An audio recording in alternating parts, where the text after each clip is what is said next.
आओ लोगों निकल के आओ। एक कलमा पढ़ने वाला हमारी गैरत को चैलेंज कर रहा है। सैकड़ों तलवारें निकल के आ गई थी, लेकिन ये गुलाम मोहम्मद अरबी का था। टल न सकते थे अगर जंग में अड़ जाते थे, पैर शेरों के भी मैदान से उखड़ जाते थे। दस्त तो दस्त है दरिया भी न छोड़े हमने, पैर जुल्मात में दौड़ा दिए घोड़े हमने। सैकड़ों तलवारें सामने गए, गुलाम ने तलवार निकाली है, बेटी कमर के पीछे गए, का माँ का दूध पिया गए, आके कोई हाथ लगा के दिखाए। एक यहूदी आगे बढ़ा, इस गुलाम ने तलवार उठाई और ऐसी चलाई कि चलती हुई तो देखी थी, लेकिन गिरती हुई किसी ने नहीं देखी। सर अलग धड़ अलग था, सब टूट पड़े, हमारा बंदा मार दिया गया। इतनी जुर्रत तो देखो, अकेला मर्दे मुजाहिद एक गैरों के बाजार में एक बेटी की आबरू के लिए सुबह से दोपहर तक तलवार चलाता रहा।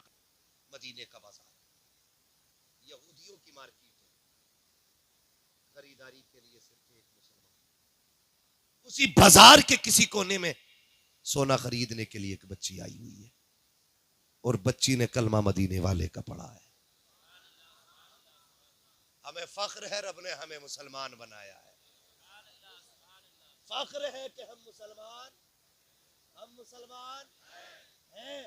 बरेली से आवाज आती है, अपने महबूब की उम्मत में बनाया मुझको, शुक्र किस तरह करूं मालिको मौला तेरा। दिला बस खौफ से पत्ता सा उड़ा जाता है, पल्ला हल्का ही सही भारी है भरोसा तेरा। शुक्र है रब ने हमें मुसलमान, थके तो नहीं ना, जो नहीं थके वो बोले हमें मुसलमान बनाया है। हमें इस बात पर फख्र है। बच्ची हुजूर का कलमा पढ़ती है। एक यहूदी की दुकान में चली गई, उसने कहा कि मुझे जेवर चाहिए। सुने बहुत गौर से, बच्ची ने कहा जेवर चाहिए। दुकानदार ने सोना निकाला दिखाने के लिए कुछ जेवर। बच्ची ने जब नकाब से हाथ निकाला ना, हाथ देख के ना उसकी नीयत बहक गई। उसने सारा जेवर सामने डाल दिया, का जो पसंद करना है कर ले। उसने जो लेना था लिया, कीमत पूछी। वो कहने लगा कीमत ना पूछ, जितना चाहे ले ले, मुझे पैसे नहीं, मुझे तुझ पे दिल आ गया है, बस मेरी हसरत पूरी कर और जितना चाहे सोना ले जा। उसने सोना उठाया, मुंह पे मारा और मार के कहने लगी, कुत्ते तुझे क्या पता है, तू सोना हमारी ठोकरों में डाल रहा है, हमने अपनी जान मुस्तफा जाने रहमत के हाथों पे बेच डाली है। हमने अपने आप को हुजूर के हाथों पे बेच दिया, अब तू क्या खरीदेगा। उसने कहा ये जितना सोना सारे ही ले जा, मगर सुन मेरी बात मान ले। उसने मुंह पे थूका, निकल के चली, दुकान से निकला। निकलने के बाद बच्ची का हाथ पकड़ा, जबरदस्ती दुकान में खींचने लगा। जब बच्ची के साथ जबरदस्ती की तो बच्ची ने एक आवाज दी, है कोई गैरत वाला जो हुजूर के शहर में हुजूर की कलमा पढ़ने वाली की इज्जत की हिफाजत कर सके। जैसी उसने एक आवाज दी ना, उस पूरे गैरों के बाजार में हुजूर का कलमा पढ़ने वाला गुलाम सौदा खरीद रहा था। उसने आवाज सुनी, सामान रख दिया, उधर दौड़ा जिधर से आवाज आ रही थी, और जाके देखा ना तो यहूदी बच्ची का हाथ पकड़े हुए था। इसने जाकर के हाथ पे हाथ मार के बच्ची का हाथ छुटाया, अपने पीछे खड़ा करके कहने लगा, खबरदार इसकी तरफ हाथ ना बढ़ाना। उसने कहा तेरी क्या लगती है। उसने कहा ये मेरी बहन लगती है। कहा तेरा रिश्ता कहाँ से चला है। तब उसने कहा था कोई रिश्ते खानदान से चलते हैं, कोई रिश्ते नस्ल से चलते हैं, कोई रिश्ते वो हैं जो खून से चलते हैं, ये वो रिश्ता है जो हुक्म रसूल से चल रहा है। इस रिश्ते को मेरे नबी ने बना दिया है, ये ला इलाहा इल्लल्लाह का रिश्ता है। उसने कहा कहना क्या चाहता है। कहा अगर जान प्यारी है तो वापस चला जा, वरना ये बच्ची हमारे हवाले कर दे। उसने कहा माँ का दूध पिया है। हाथ आगे बढ़ा के देखा, जैसे इसने तलवार निकाली है, यहूदी ने देखा कि हमारे शहर के अंदर, हमारी गलियों में, हमारे बाजार में हमें धमकी दे रहा है। उसने अपनी कौम को आवाज दी, आओ लोगों निकल के आओ। एक कलमा पढ़ने वाला हमारी गैरत को चैलेंज कर रहा है। सैकड़ों तलवारें निकल के आ गई थी, लेकिन ये गुलाम मोहम्मद अरबी का था। टल न सकते थे अगर जंग में अड़ जाते थे, पैर शेरों के भी मैदान से उखड़ जाते थे। दस्त तो दस्त है दरिया भी न छोड़े हमने, पैर जुल्मात में दौड़ा दिए घोड़े हमने। सैकड़ों तलवारें सामने गए, गुलाम ने तलवार निकाली है, बेटी कमर के पीछे गए, का माँ का दूध पिया गए, आके कोई हाथ लगा के दिखाए। एक यहूदी आगे बढ़ा, इस गुलाम ने तलवार उठाई और ऐसी चलाई कि चलती हुई तो देखी थी, लेकिन गिर गिरती हुई किसी ने नहीं देखी, सर अलग धड़ अलग था, सब टूट पड़े, हमारा बंदा मार दिया गया। इतनी जुर्रत तो देखो, अकेला मर्द मुजाहिद एक गैरों के बाजार में एक बेटी की आबरू के लिए सुबह से दोपहर तक तलवार चलाता रहा। आखिर इंसान था कब तक लड़ता, लड़ते लड़ते बाजू थक गए, बाजू अब सुस्त पड़ने लगे। बच्ची ने देखा तलवार रुकने वाली है, लेकिन सोचने लग गई अगर तलवार रुक गई तो मेरी इज्जत चली जाएगी, अगर इज्जत चली गई तारीख लिखी जाएगी। हुजूर के शहर में कलमा पढ़ने वाली बेटी की आबरू लूट ली गई थी, जमाना क्या कहेगा। बच्ची ने आह भरी है, जब देखा तलवार सुस्त पड़ गई है, उसने क्या काम किया, उसने तलवार को रुकते देखा। अब ख्याल आया थोड़ी देर में ये शहीद हो जाएगा, फिर मेरी इज्जत की बारी है। बच्ची ने उसी जमीन पर मिट्टी पे सजदा किया, रोक कहती है ओ खातून जन्नत के बाबा के पैगंबर, ओ तुझे महबूब का वास्ता है, देख एक बेटी की आबरू खतरे में आ गई है। मालिक ये अकेला नौजवान मेरी आबरू के लिए मैदान में आ गया है। मालिक अगर आज ये चला गया, कयामत तक कोई तरह बेटी की इज्जत के लिए खड़ा नहीं होगा। ए परवरदिगार तुझे जहरा के बाबा का सदका, मालिक मेरी इज्जत की हिफाजत फरमा। ए मेरे मौला मेरी आवाज मुस्तफा तक पहुंचा दे। जब बच्ची ने हिचकी भर के इतना कहा था, खुदा की कसम तारीख गवाह है, अभी तलवार रुकने लगी थी, पीछे से नारे तकबीर की आवाज आती है। जब मुजाहिद ने लड़के मुड़ के देखा है, क्या देखता है, आगे आगे पैगंबर आ रहे हैं, पीछे पीछे हैदर आ रहे हैं। जैसे इतना देखा है यहूदियों में भगदड़ मच गई, कौन बचाएगा। खुदा की कसम तारीख गवाह है, जैसी पैगंबर को आते देखा, हैदर को आते देखा, यहूदियों ने कहा था दोनों अगर इनसे लड़ गए कयामत तक के लिए नस्लें मिटा दी जाएगी।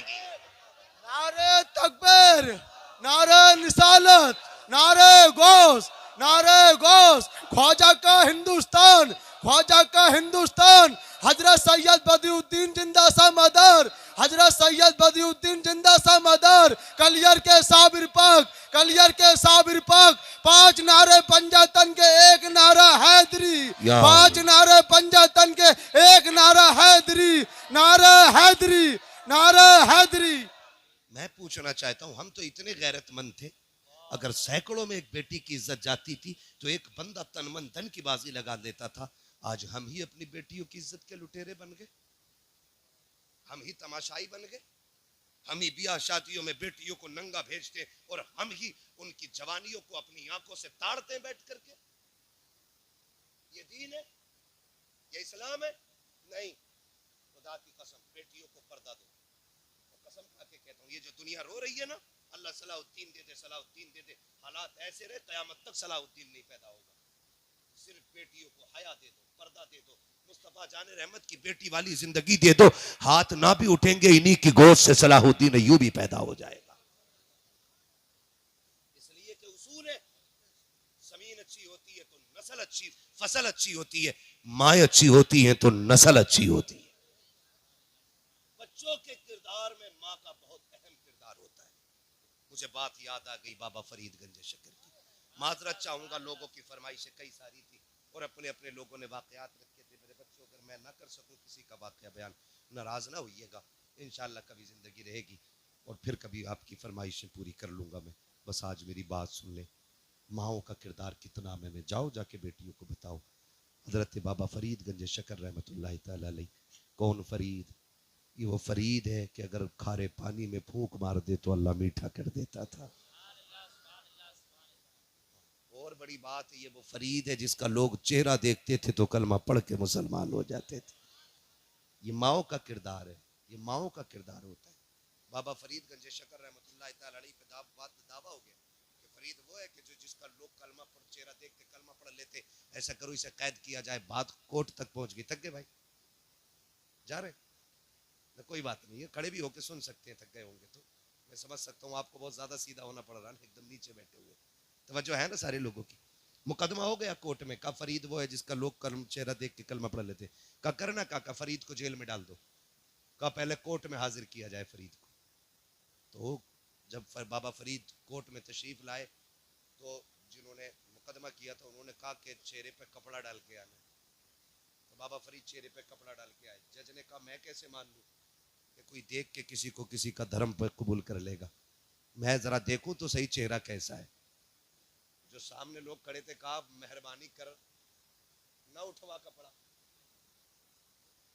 वरना फैसला ही नहीं, कोर्ट ही बदल जाएगा। उसने कहा जी तुम्हारी कैसे मान लूं, अहमक लोग हो, चेहरे देख के भी कोई धर्म बदल लेता है। उसने कहा ठीक है भाई उठाओ कपड़ा। जब फरीद ने चेहरे से नकाब पलटा, फिर जज भी कह रहा था ला इलाहा इल्लल्लाह मुहम्मद रसूल। पहले जी बात ही खत्म हो गई, क्योंकि वो भी कलमा पढ़ के मुसलमान हो गए। घर आए, अम्मी मुझे पता है क्या बेटे, आज तेरे बेटे फरीद को कोर्ट में बुलाया गया था, मुकदमा ये था मेरा चेहरा देख के लोग कलमा पढ़ ले रहे। अम्मी मजा तब आया जब जज ने मेरा चेहरा देख के कलमा पढ़ा।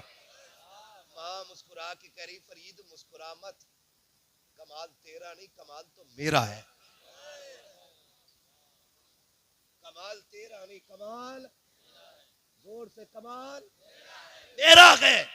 कमा कैसे? का फरीद सुन, इबादत से खुदा तक पहुंचा जा सकता है, लेकिन माँ की दुआएं बंदे को खुदा वाला बना देती है।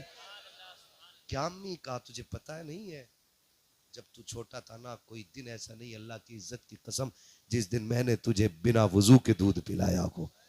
कोई रात ऐसी नहीं गुजरी फरीद जिस दिन तेरी मां सजदे में आके तहज्जुद के वक्त में ये ना कहती हो अल्लाह मेरे लाल को ऐसा बना देना जो इसे देखे वो तेरा कलमा पढ़ने लग जाए। लोग बात करते हुज्जतुल इस्लाम, लोग उन्हें देखते थे कलमा पढ़ के मुसलमान होते थे। मैं तो कहता हूं अल्लाह उनकी माँ की कब्र पे रहमतें नाजिल करे। अगर माँ अच्छी ना होती तो बेटा कभी हुज्जतुल इस्लाम ना होता। इसलिए मेरे अजीज माएँ अच्छी होंगी तो फिर नस्ल अच्छी होगी। समझ रहे मेरी? माओ को बेहतर करना एक जरूरी बात नौजवानों से भी कर जाओ। आज मैंने सिर्फ पर्दे और एहतियात पे बात की है। शादियों को इतनी मोहतात बना दो, जरूरी नहीं है ये जाके खाएंगे तभी वलीमा पूरा होगा, है ये बताओ? ये नहीं जाएंगी तो शादी नहीं होगी। दावत भी ये तो घर भिजवा के खिलवा दो, या अगर खिला भी रहे पर्दे के साथ बुला, पर्दे के साथ बैठा। ये कौन सी गैरत हो गई, बिना पर्दे आ गई क्या मुखिया के बेटे का वलीमा। आग लगे ऐसे वलीमों में जहां 1000 बेटियों की इज्जतें उछाली जाए। नहीं चाहिए ऐसा वलीमा जहां इज्जतें महफूज ना। वलीमा वो करो जिसमें सवाब भी रह जाए और इज्जतें भी बाकी रह जाए, है ना? हुजूर ने फरमाया सबसे बुरी दावत है उस वलीमे की जिस वलीमे में गरीब ना हो, बुरा खाना जिसमें गरीब। आज गरीब की दावत नहीं, सारे अमीरों की दावत होती है। क्यों? जिनने बकरा खिलाया वही बकरा खाने आएगा, जिनने मुर्गा खिलाया वही मुर्गा खाने आएगा, जिसने बेचारे ने नहीं खिलाया वो गरीब तो आएगा ही। ये कंडीशंस मेरे अजीज, वलीमे ऐसे कर लो कि जिससे खुदा भी राजी हो जाए और मुस्तफ़ा भी राजी हो जाए। नौजवानों से आखिरी बात कर जाऊं, सुन लेंगे ना भी सुनेंगे तो थोप के जाऊंगा, क्योंकि लाजिम है मुझ पे आपसे चंद बातें कर जाऊंगा। मुझे एक बात बताओ, बुरा ना मानना, कड़वी बातें, कभी आईने के आगे खड़ा होना और इतना आईना हो कि सर से लेके पैर तक तुम्हें दिखाए, फिर अपने ऊपर सर से लेके पैर तक नजर डालना, फिर देखना तेरा कितना जाहिर हुजूर की पसंद के मुताबिक है और कितना हुजूर की पसंद के खिलाफ है। बस इतना देखना। हुजूर हमारी कब्र में आएंगे, यह अहले सुन्नत का अकीदा। आला हज़रत क्या फरमाते हैं, कब्र में लहराएंगे ता हश्र चश्मे नूर के, जलवा फरमा होगी जब तलात रसूलुल्लाह की। है कि नहीं? हुजूर हमारी कब्र में तशरीफ लाएंगे। बोले इंशाअल्लाह, सारे बोले इंशाअल्लाह। अरे कोई वहाबी तो नहीं बैठा है? अरे ना चचा आ जा दाएं बाएं से, बैठा भी हो तो भगाना मत, यहाँ 2 नंबर का माली नहीं, यहाँ सारा ही 1 नंबर का है। बातें सुन, जलसा खत्म होने से पहले वहाबी को भी कहना पड़ेगा मैं मुजरिम हूँ आका मुझे साथ ले लो, के रस्ते में है जा बजा थाने वाले। मसला के आला हजरत ऐसा है ही नहीं जो कोई उंगली रख सके। वो तो कुछ जाहिल, कुछ गवारों, कुछ बदतमीजों की वजह से बदनाम हो गया। सही बता रहा हूं हजरत ही। कुछ गवारों की वजह से, अंध भक्तों की वजह से बदनाम है मसलक आला हज़रत। उधरी नहीं है अंध भक्त। हाँ, भीड़ देखा, सजदे में गिर गए उसके आगे। सजदा किसके लिए? सारे बोले किसके लिए? किसके लिए? सिर्फ अल्लाह के। महबूब क्या कहते हैं? आका फरमाते अगर खुदा के अलावा किसी को सजदे की इजाजत होती, या पीर का जिक्र नहीं, अबू बकर का जिक्र नहीं, अपना जिक्र नहीं, उमर का जिक्र नहीं, अहले बैत का जिक्र नहीं, आका कहते अगर खुदा के बाद किसी को सजदे की इजाजत होती तो मैं औरतों को हुक्म देता कि वो शोहर को सजदा किया करे।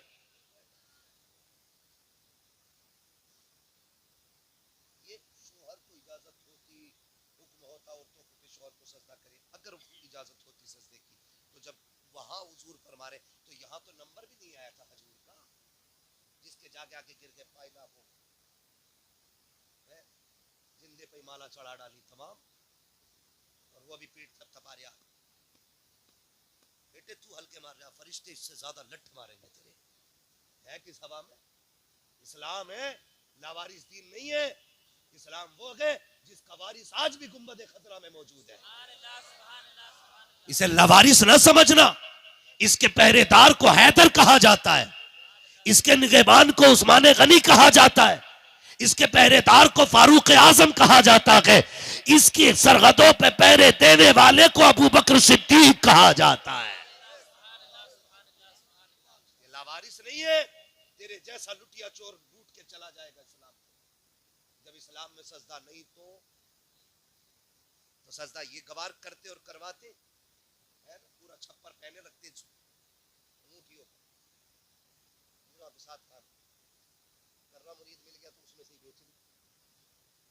अजमेर से लाया था 51,000 दे दे तू ले ले, मैं ये बगदाद वाले से लाया था, ये कलियर वाले से लाया हूँ, हाँ ये वारिस से पाक से लाया हूँ, ये मदारे पाक से लाया हूँ। सारे बुजुर्गों के नाम बता के बेचता रहे। एक बहन वो भी एक लड़की। इस्लाम है, तेरे बाप की लिखी हुई कहानी नहीं है, जैसा चाहेगा इसे मोड़ के चला लेगा। इसके लिए अहले बैत का खून लगा है। तबीयत घुसेड़ रहा था यजीद, खानदान दे के हुसैन ने दीन को साफ बचा लिया है। यह है दीन। हाँ, तबीयत का ही तो मसला था, बस चंद बातें आपसे, तो इन लोगों की वजह से मसला क्या हालत बदला दिया, उन लोगों की वजह से, वरना हमारा मसला बड़ा सा ठीक है ना। कुछ जगह मैं आपसे हाथ जोड़ के कहता हूँ, देखिए अगर आप किसी मजार के तवाफ करेंगे या किसी पीर को सजदा करेंगे, ना मुझे कुछ मिलने वाला है ना मेरा कुछ जाने वाला है। अगर हुजूर का एक उम्मती जहन्नम से बच के जन्नत में चला गया तो फिर हमारा क्या नुकसान है। हम तो यही सोच के बात कर रहे हैं ना, दीन समझे दीन। पीर का रद्द नहीं किया इस्लाम ने। ये तरीके जो है ये गलत है, तरीके गलत है। नबी शान वाले अगर कोई उन्हें पूजने लगे तो वो बेईमान हो। इबादत सिर्फ किसकी है? जोर से इबादत अल्लाह की है, ठीक है ना। तो हमें खड़ा करना अपने आप को आईने के आगे, सर से लेके पैर तक देखना है। हमें ये देखना है कि हम कितने हुजूर के फरमान के मुताबिक हैं और कितने फरमान के खिलाफ हैं। पहले पैर से देखना, पजामा है कि पैंट है, तहबंद है या क्या पहन रखा है। फिर शर्ट पे आना, कुर्ता देखना, फिर गला देखना, टाई तो नहीं लगी है। फिर चेहरे पे आना, दाढ़ी है कि नहीं, हुजूर की सुन्नत चेहरे पे है कि नहीं। अगर नहीं है ना तो फिर डर, हुजूर आए और चेहरा फेर ले कब्र में, कोई बचाने नहीं आएगा। मुफ्ती आजम हिंद सरकार के बारे में मशहूर है कि जिसकी दाढ़ी नहीं होती थी उसकी तरफ आप चेहरा नहीं करते थे। ये शांति। अगर मुफ्ती आजम को इतनी नफरत है बेदाढ़ी वाले से, फिर रसूल आजम को कितनी नफरत होगी।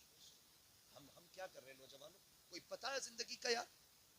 चलो तुम गारंटी दो कि भाई 100 साल जिएगा फिर मेरी दाढ़ी मूंढो, और अगर गारंटी नहीं है ना एक लम्हे की भी, तो फिर दाढ़ियां रखना। दे सकता है कोई गारंटी मैं 100 साल जीऊंगा? बोले सारे नहीं दे सकता ना। मौत का कुछ पता नहीं। अभी हादसा हुआ, एक्सीडेंट, कल की बात, 3 लोग मारे गए, तीनों नौजवान थे। दाढ़ियां दीजिए, किस मुंह से कब्र में जाएंगे? खुद सोचो, अगर हम कब्र में पहुंचे और चेहरे पे दाढ़ी ना हो, हुजूर चेहरा फेर ले, फिर क्या बनेगा? अगर वो चेहरा फेर ले जो कायनात की उम्मीद है, तो फिर उम्मीदों के दरवाजे बंद हो जाते हैं। दाढ़ियां रख लो चेहरों पे, दाढ़ियां अजीब तमाशा बना रखा। अब तो जनाब फैशन चल रहा है, ऐसा सीन बना दिया इसमें, ऐसा लगता जमे ही नहीं था। ऐसा साफ करा था, एक का देखा ना, यहाँ से कट लगा हुआ था, मैंने कहा शायद तबल लग गया होगा उसमें, रोड से देखा तो कट ही लगा। ये ऐसे कटना, ऐसे डिजाइन, एक कभी चू बनोगा, कुछ कपड़े बनोगे, छिपकलियां बनोगी, खोपड़ी। अरे ये अजाब तो मिल रही है कब्र में यार, यहाँ भी सूरतें बनाए घूम रहे। आगे क्या के खड़ा कर, फिर पूछ अपने आप से, क्या हुजूर इस चेहरे से राजी नहीं?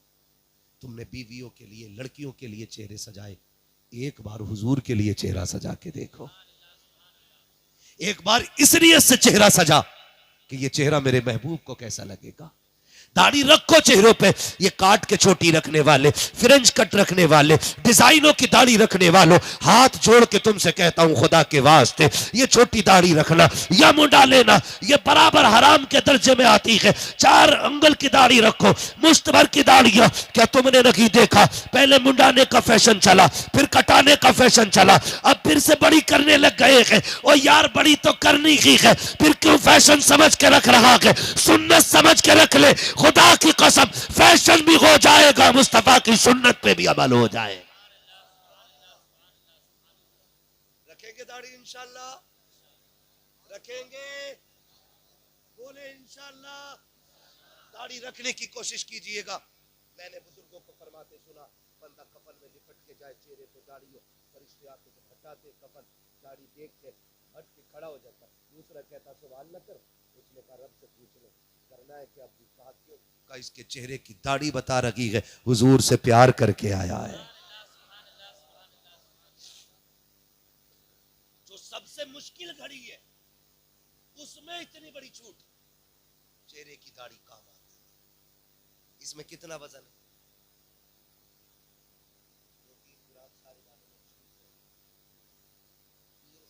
100 ग्राम का भी ताबीज दे दो, लटकाए फिर रहा ताबीज, कह रहा बड़ा आराम है, तब से ताबीज बांधा। कसम खा के कहता हूँ दाढ़ी रख, और जब मुश्किल में घिर जाए ना, इन बालों को पकड़ और ऐसे हाथ में लेके कि मैं मौला तुझे तेरे महबूब की सुन्नत का वास्ता, मालिक मेरे बिगड़े काम बना दे। हाथ नीचे बाद में आएंगे, तकदीर के फैसले अर्शों से पहले कर दिए जाएंगे। लेने ही नहीं आया ना, ले नहीं, बड़ी बरकत इन 4 बालों की है। मुफ्ती आजम सरकार जब गुस्ल करते थे ना, तो पंजाबी पास में घर के रहता था, सारा पानी भर के ले जाता था, सारा पानी। कहा ये क्या? कहा मुफ्ती आजम की दाढ़ी के बालों का पानी है। कहा क्यों लेके जाते हो, क्यों लेके जाते हो? कहा लोग बीमार होते दवा लेने जाते, मेरे बच्चे बीमार होते, मुफ्ती आजम की दाढ़ी का पानी पिला देता हूं, खुदा शिफा दे देता है।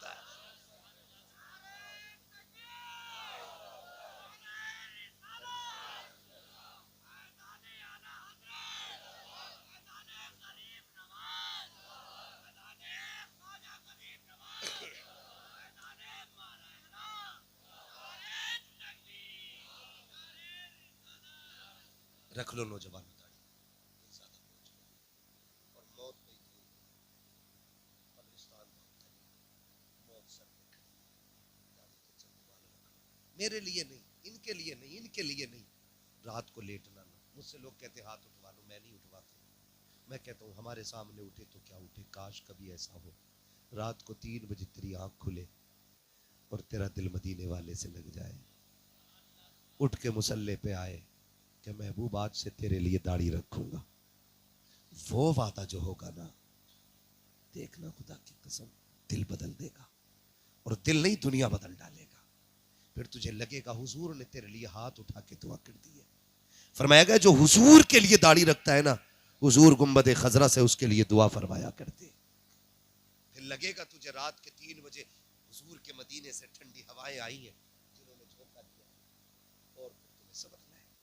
करेंगे इंशाअल्लाह, दाढ़ी रखेंगे। कई बार लोग कह देते जी दाढ़ी रख लेते अभी ब्याह ना हुआ। एक भी दाढ़ी वाला इसलिए कुआरा नहीं मरा कि उसे किसी ने लड़की न दी। अगर इसलिए कोई कुआरा मरता ना तो कोई दाढ़ी न रखता। दाढ़ी रखने का एक बड़ा फायदा कुआरों के लिए ये है, अगर शादी से पहले दाढ़ी रख लोगे ना तो तुम्हारे घर में शैतान की बच्ची नहीं आएगी, कनीज़े फातिमा ज़हरा आएगी। क्योंकि दाढ़ी ये वो एंटीबायोटिक है जो बड़ी बड़ी शैतानियों का इलाज कर देती है। इसलिए पहले दाढ़ी रखेंगे तब भी फायदा और बाद में रखेंगे तब भी फायदा है। ठीक है ना? जिनकी हो गई है वो भी रखें, जिनकी नहीं हुई है वो भी रखें, मगर दाढ़ी रखें। ये हमारी पहचान है, हमारी पहचान है। डर क्यों रहे? किस चीज का डर है? लोग कहते हैं मार्केट में निकलते हाल बहुत खराब है, पता नहीं है और खराब है। मैंने कहा हमसे ज्यादा कौन बोलता है? जिस सीट पे हम बैठ जाते हैं ना कोई बैठता ही नहीं, बैठता ही नहीं करवट में। इसलिए नहीं कि हमने बम बांध रखा, इसलिए कि हमारी दाढ़ी है। मैं कहता हूं शुक्र मालिक, दाढ़ी में इतना दम है कि पूरी सीट खाली करा दी है। कितनी भी बड़े बड़े वीआईपीओ की महफिल हो, एक दाढ़ी वाला चला जाए सारे ऐसी देखते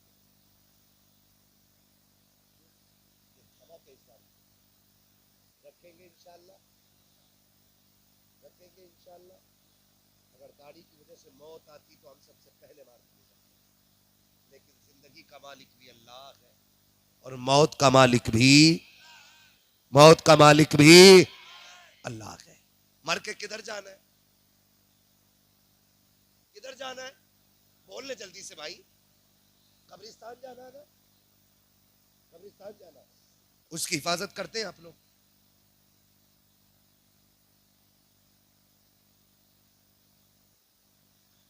कदर है कब्रिस्तानों की? हमारे अक्सर कब्रिस्तानों के हालात ऐसे ही है। मैं ये तीसरी बात करने लगा। पहली बात मैंने पर्दे की थी, दूसरी बात नौजवानों मैंने दाढ़ी की है।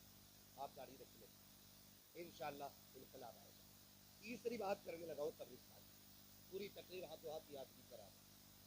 ठीक है, क्या करना है कब्रिस्तान? मैं ये कह रहा हूँ अक्सर मुसलमानों के कब्रिस्तान का हाल ये है कि जितने भी बेरोजगार नौजवान लड़के हैं ना वो सारे कब्रों पे जाके बैठ जाते हैं। कई जगह पे ताश खेलते हुए मैंने देखे, कई जगह पे देखा है कि भैंसे लेके लोग कब्रिस्तान आ जाते हैं, कई जगह पे बकरे छोड़ देते हैं। ओ पकड़ ले, बकरी किसकी है? तो कहता मेरे अब्बा की तो कब्र है।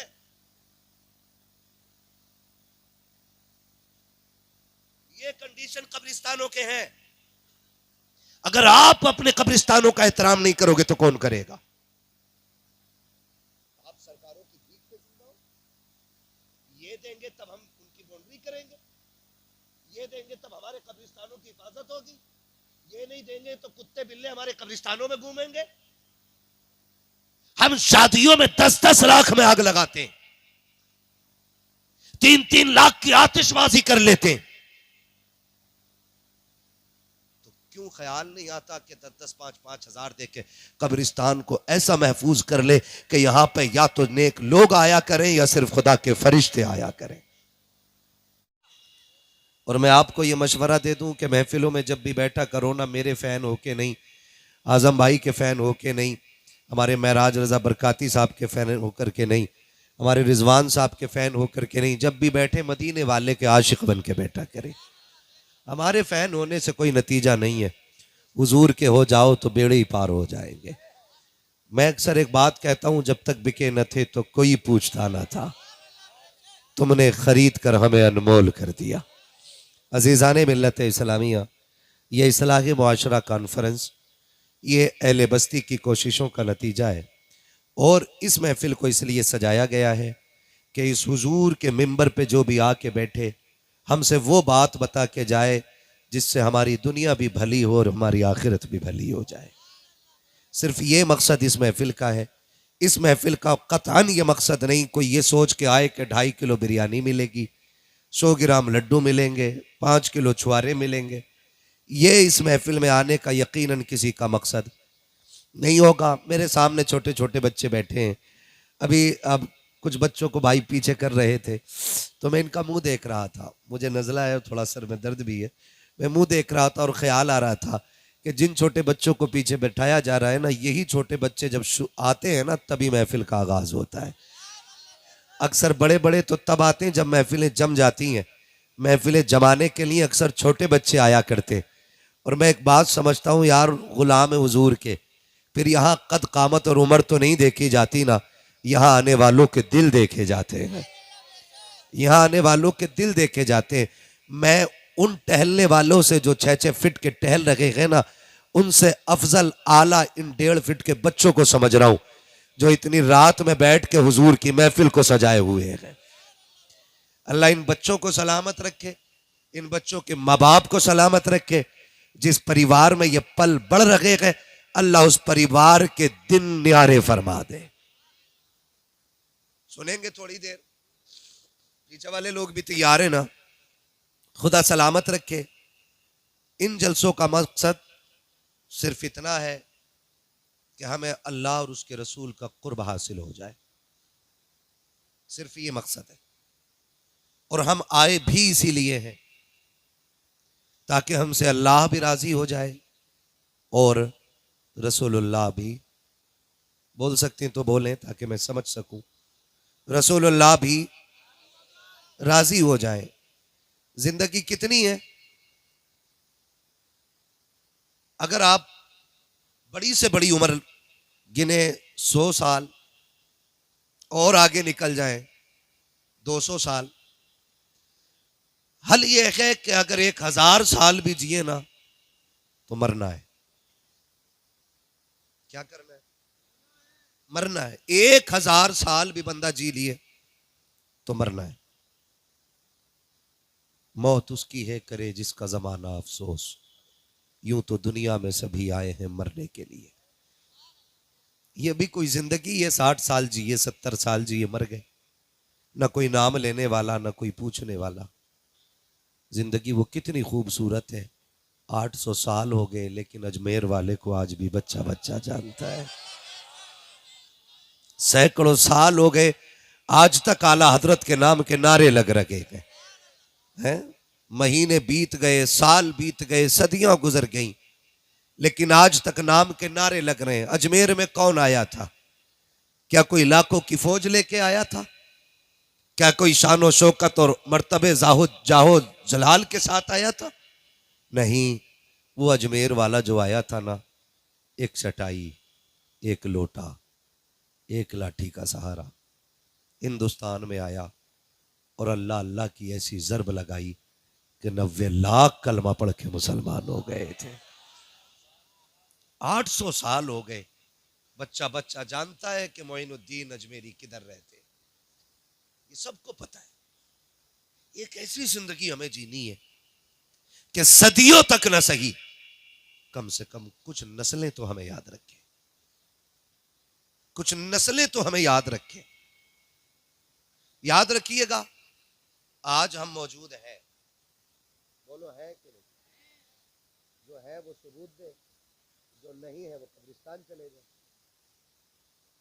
है कि नहीं? हम लोग आज हैं, कल थे हो जाएंगे। आज हैं और कल थे हो जाएंगे, और गुजरे हुए कल में आने वाले थे। यानी कि न थे न रहेंगे, बस है।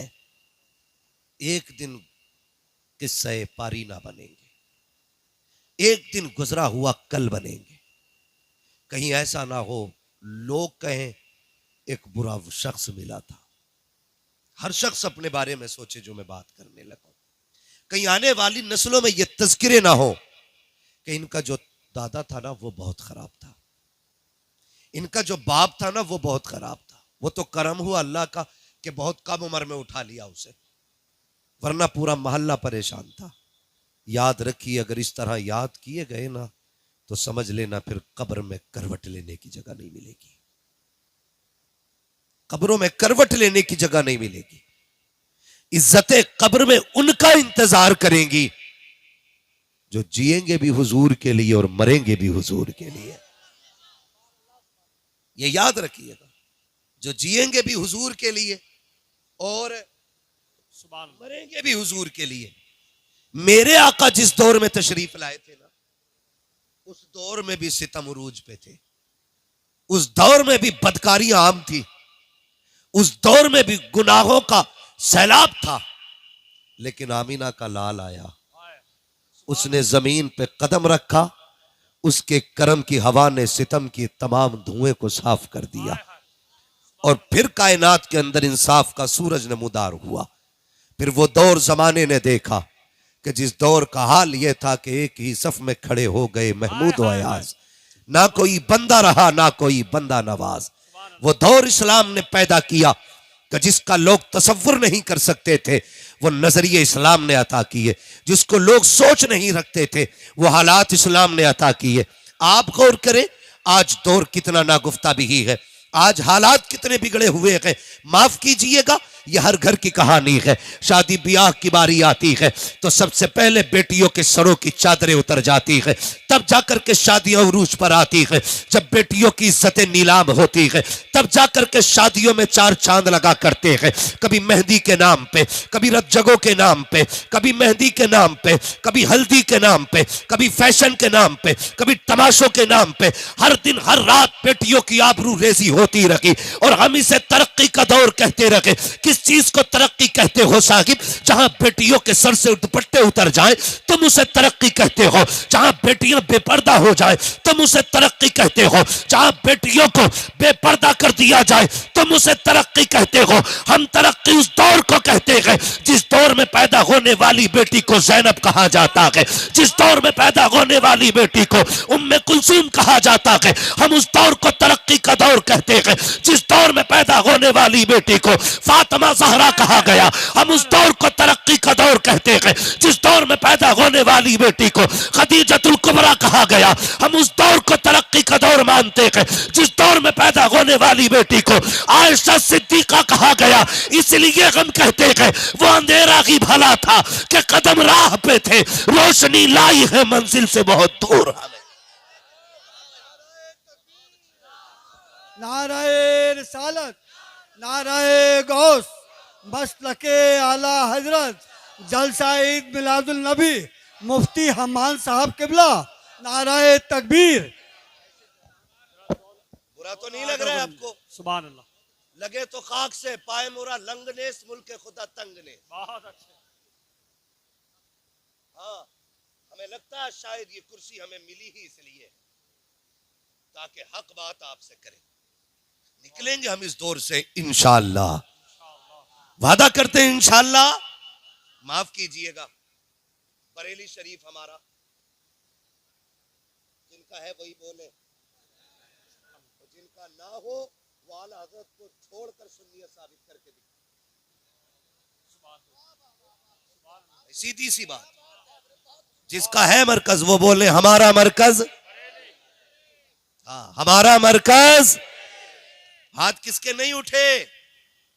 तेरा खाए तेरे गुलामों से उलझे।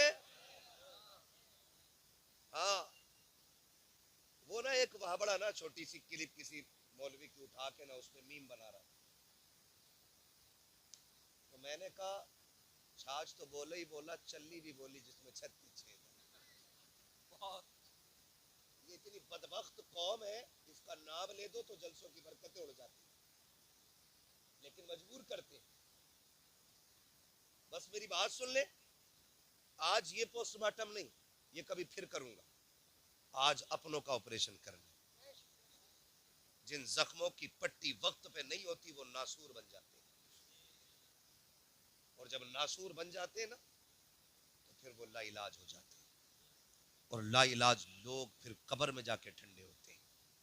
ये याद रखिए। मैं कुछ बीमारियां आपके सामने रखना चाहता हूं, माफ कीजिएगा, माजरत के साथ। सबसे ज्यादा जलसे बरेली में हो रहे, सबसे बड़े बड़े शायर बरेली में आ रहे, ठीक है ना। हर दिन देखो बड़े बड़े शोरा। मैं किसी की नात खानी या किसी की बात के खिलाफ नहीं, लेकिन अपने तरीकों के खिलाफ हूँ। लेकिन बड़े दर्द के साथ ये कह रहा हूँ कि जो बच्चियां मुर्तद हो रही है ना, उनकी सबसे बड़ी तादाद बरेली से पैदा हो रही।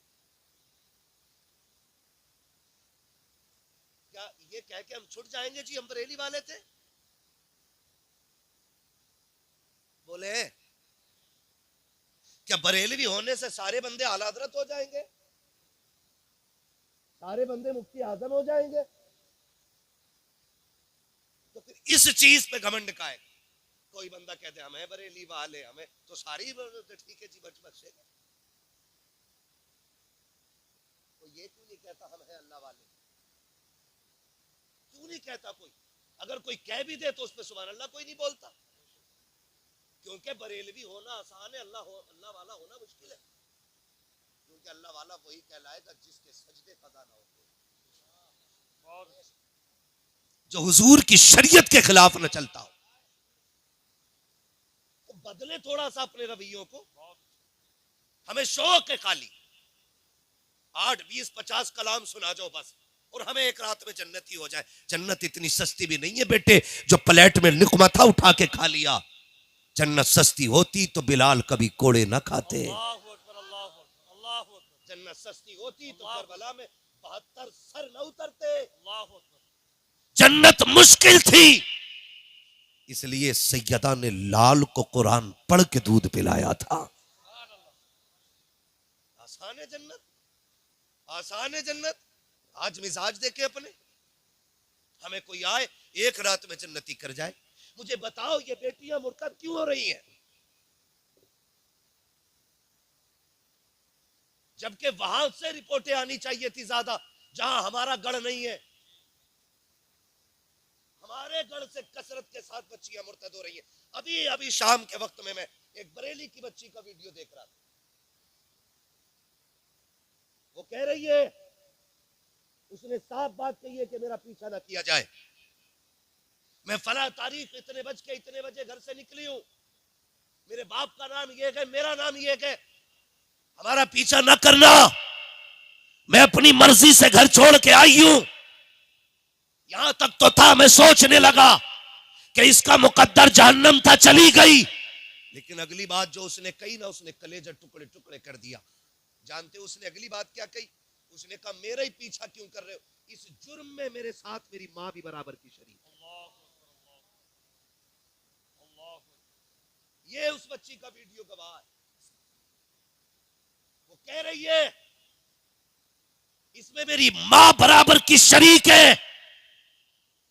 मेरी बात कान खोल के सुने, मां, बहनें, बेटियां, बेटे, भाई, सब मियां बीवी एक गाड़ी के 2 पहिए। कितने बोले? सारे। मालूम है, मुझे पता है ना थके लोग हिस्से में आए, लेकिन बर्दाश्त करें थोड़ी सी। मेरी बातें कड़वी भी होती है, सुभान अल्लाह भी नहीं निकलेगी मुंह से, मत निकालना। बस मेरी बातें यहां लिख के ले जाना। मैं खाली दांत लेने नहीं आया, मैं चाहता हूं अल्लाह करे ये बात यहां उतर जाए। क्या कहा उसने? मेरी मां भी इसमें बराबर की शरीक है। अब मैं क्या कह रहा हूं? मियां बीवी गाड़ी के 2 पहिए होते, एक अगला एक। अगर एक भी पंचर हो जाए गाड़ी चलेगी? अगर चलेगी भी तो कैसे? डिसबैलेंस, ठीक है ना? और डिसबैलेंस पंचर नहीं, हवा कम बढ़ती भी हो जाए तब भी गाड़ी सीधी नहीं चलती है, डिसबैलेंस रहती है। मैं बेटी से गुजारिश करूंगा और बापों से भी गुजारिश करूंगा, खुदा का वास्ता कमाएं, आपका हक है। मजदूरी करें, मेहनत करें, आपका हक है। नेक नियत से करेंगे, इबादत है। सिर्फ मसल्ले पे इबादत नहीं, सिर्फ मिंबर पे इबादत नहीं, सिर्फ महफिल में इबादत नहीं। बंदा बच्चों की परवरिश की नियत से हलाल रोजी के लिए निकले, अल्लाह कदम कदम पे नेकी अता फरमाया करता है। ये इस्लाम है हमारा। यहाँ सिर्फ मुसल्ले पे इबादत नहीं होती, यहाँ खेत में भी इबादत हो सकती है, यहाँ मार्केट में भी इबादत हो सकती है, यहाँ दुकान पे भी इबादत हो सकती है, यहाँ मंडी में भी इबादत हो सकती है, हर जगह इबादत हो सकती है। सिर्फ नियत का फर्क है। कमाए, लेकिन आपसे गुजारिश है शाम को आके 1 घंटा अपना वक्त बच्चों को जरूर दें। शोहर बादशाह है, हर एक मिल्कियत है। शोहर, बीवी वजीर, बच्चे रियाया। समझ गए इतनी बात? घर क्या है? मिल्कियत, सलामत रहे। घर क्या है? बच्चे भी याद कर ले, घर क्या है? शोहर, बीवी, बच्चे, रियाया। अब ये बताइए, बादशाह मुल्क के बाहर गया हो तो जिम्मेदारी किसकी होती है? सारे बोले ये बात एक एक बेटी को जाके बता देना, फरिश्ते इतने मीठे लहजे में बात नहीं करेंगे जितने में मैं कर रहा हूं, वो खाल उधेड़ देंगे अगर गलती हो गई तो। मैं ये बता रहा हूं आपको, अगर कोई तुम्हें फ्री की जन्नत बांटने वाला हो ना तो मुझे भी उसका नंबर देना, मुझे भी फ्री की चाहिए, मैं भी नहीं करूंगा कुछ भी। लेकिन कान खोल के सुनिए, बादशाह कौन? सलामत रहे। वजीर कौन? रियाया कौन? बादशाह अगर जाए तो निजाम कौन संभालता है? और जब बादशाह वापस आता है फिर बैठता वजीर से कहता बताओ भाई मुल्क के हालात कैसे। अब एक बात बताइए, बहुत संजीदगी से समझा रहा हूं, अल्लाह करे ये बात आपके जहन में उतर जाए। पूछता हाल क्या मुल्क के? वजीर अगर सही बताते कि फलां कबीले ने बगावत की है, फलां कबीले ने बगावत की है, तो बादशाह कदम उठाएगा कि नहीं? हिफाजती इक़दामात होंगे कि नहीं? जब बादशाह हिफाजती इक़दामात ऑलरेडी उठा लेगा तो फिर मुल्क तबाह होगा। और अगर वजीर झूठ बोले, बादशाह से कह सब ठीक चल रहा है और मुल्क में उठ रही हो बगावत, तो मुल्क बचेगा? बोले, ये पीछे वाले क्यों नहीं बोल रहे भाई? बचेगा मुल्क? बचेगा मुल्क? तो मेरी बेटी मेरी बहन कान खोल के सुन ले, जब शोहर घर से कमाने के लिए निकलता है, सुबह उठ के आंखें मसलता हुआ, कोई हाथ में खाली थैला लेके जाता है, कोई मंडी को टिफिन लेके जाता है, मगर खुदा की कसम पूरी सल्तनत तेरे हवाले करके जा रखा है, गोया कह के जा रखा है बेटी की आबरू तेरे हवाले है, बेटे का नक्शे कदम तेरे हवाले है, मैं 12 घंटे के बाद लौट के आऊंगा, मेरे सल्तनत के एक कोने की हिफाजत करनी है। फिर बेटी बीवी की जिम्मेदारी बनती थी कि वो बच्चों का ख्याल करती, बेटी के एक एक लम्हे पे नजर रखती। कितनी बदबख्त है वो बीवियां जो बच्चियों के गलत कारनामों को शोहर पे छुपाती रहती है, फिर कहती हाय मुझे पता नहीं था। मैं पूरी गारंटी के साथ कहता हूं बेटी का कदम सकी गया गलत ये हो ही नहीं सकता कि माँ को खबर ना हो। माँ एक एक बच्चे की एक एक हरकत को जानती है। वो औरतें सितम करती है घर पे जो बच्चियों को गलतियों को शोहर से इसलिए छुपा लेती है कि बच्ची नादान है, कल सवर जाएगी, आज गलती की है कल बदल जाएगी। खुदा के वास्ते इस उठने वाली बगावत को इब्तदा में दबा दो, वरना आज एक गई है कल एक एक करके बेटियां चली जाएंगी और आप पर भी लाजिम बनता है आंखें बंद करके बीवी पे भरोसा ना कीजिए। कभी खुद भी चेक किया करो, कभी खुद भी बच्चों में बैठा करो, कभी तबसरे किया करो, उस तरह निजाम चलाओ जैसे मेरे मुस्तफा ने निजाम चलाया है, जैसे हुजूर ने बच्चों को पाला था।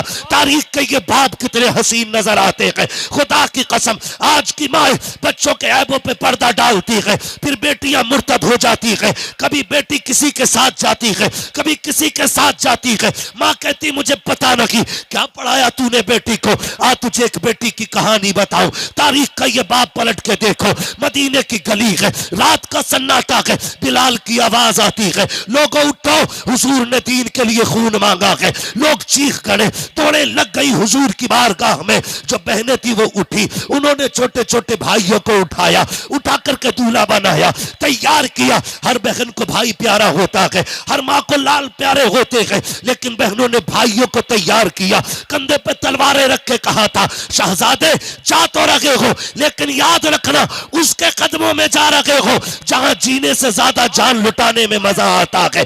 ए मेरे शेर जब तुम पलट के आओ हमें फख्र होगा, हम शहीद की माँ कहलाए, हम शहीद की बहन कहलाए, और अगर जिंदा भी वापस आ गए फिर भी फख्र होगा, हम गाजी की माँ कहलाएंगे, गाजी की बहन कहलाएंगे। तारीख गवाह है जब ये कह के बच्चे गए थे तो सबका यही ऐलान था कि इन्हें जाना इन्हें माना, न रखा गैर से काम, लिल्लाहिल हम्द में दुनिया से मुसलमान गया। नारे तकबीर, नारे रिसालत, मसलके आला हजरत, इश्क मोहब्बत, इश्क मोहब्बत, इश्क मोहब्बत, इश्क मोहब्बत। बदलो भाई, खुदारा बहन बेटियों से गुजारिश है, दाग सिर्फ शोहर की इज्जत पे नहीं लगता है, दाग परिवार की इज्जत पे लगता है, परिवार की इज्जत पे लगता है। और बेटियों से मैं एक बात अर्ज करूंगा, मेरी बेटियों कसम खा के कहता हूं, अल्लाह की इज्जत की कसम, तुम्हारा गुड्डू, तुम्हारा पप्पू, तुम्हारा सोना, तुम्हारा गोना, तुम्हारा मोना तुम्हें उतना प्यार नहीं दे सकता जितना प्यार और इज्जत तुम्हारा मजदूरी करने वाला बाप तुम्हें दे सकता है। उससे ज्यादा तुम्हें कोई इज्जत नहीं दे सकता। दुनिया तमाशाई बनी है, दुनिया तमाशाई बनी है। कसम खा के कहता हूं मेरी बहन, तुझे तब तक लोग आंखों में रखते हैं जब तक तेरी इज्जत और आबरू लूट न ले। हाँ, क्या तुमने नहीं देखा कितनी बेटियों की लाशें स्टेशन पे मिलती हैं, कितनी की पटरी पे मिलती हैं? कौन थे ये लोग? ये वही थे जो कहते थे तुझे जमीन पे कदम नहीं रखने दूंगा। उन्होंने तो सांसें ही छीन ली जिंदगी की। इनके लिए जो 4 रातों के लिए तुम्हें रानी बनाते हैं और फिर जिंदगी भर के लिए तुम्हें कुत्ता बना के छोड़ देते हैं रोडों पे, उनके लिए तुमने उनसे जफा की जो मजदूरी भी करता रहा।